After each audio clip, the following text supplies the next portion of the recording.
Chers abonnés, bonjour.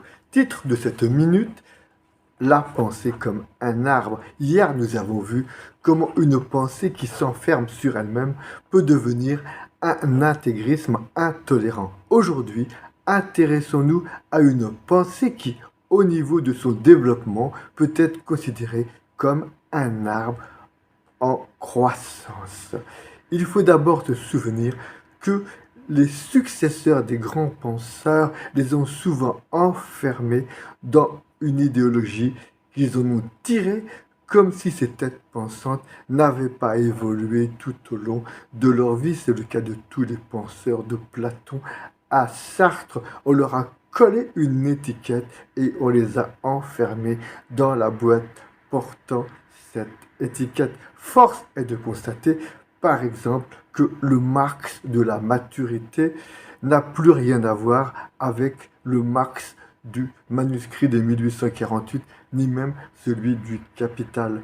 On peut dire que ceux qui ignorent cette évolution sont des marxistes, et ceux qui intègrent cette évolution, eh bien, on doit les appeler des marxiens.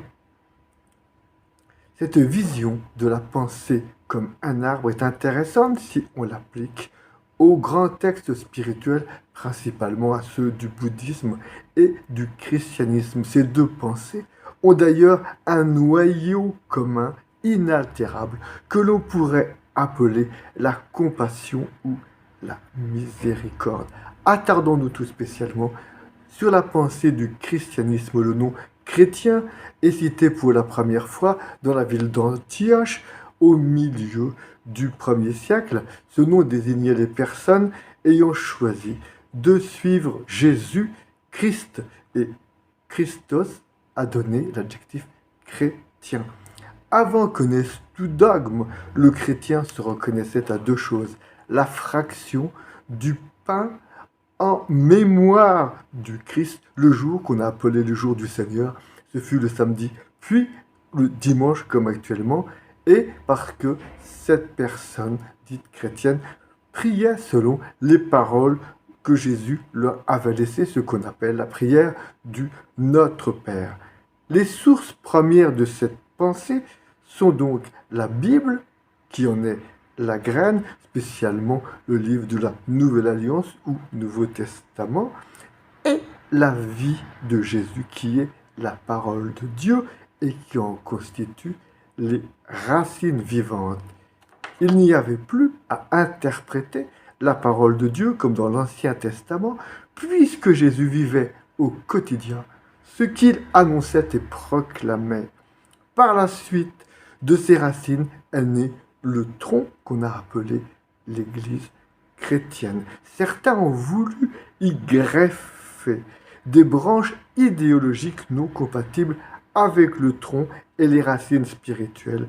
Par exemple, celles qui prétendaient que Jésus n'était pas un vrai homme, que Jésus n'était pas le vrai Dieu. Les représentants de l'Église chrétienne se sont à chaque fois réunis et ont élagué ces mauvaises branches, ce qu'on appelle les conciles.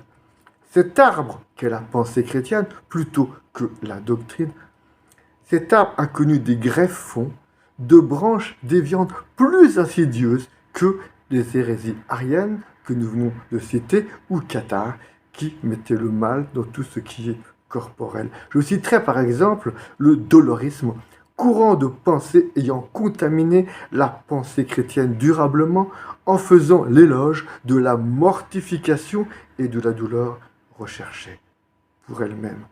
Inversement, tout organisme vivant révélant ce qu'il contenait dans sa graine initiale va vivre un enrichissement de cette pensée par ce que l'on a nommé le développement dogmatique, une richesse pour la majorité, une invention pour les autres, pour ceux qui ne veulent voir que la graine, à savoir la Bible. Chères auditrices, chers auditeurs, chers abonnés, je vous laisse méditer sur cet arbre, cette pensée que je vous ai présentée succinctement avec quelques difficultés. À très bientôt, comme d'habitude.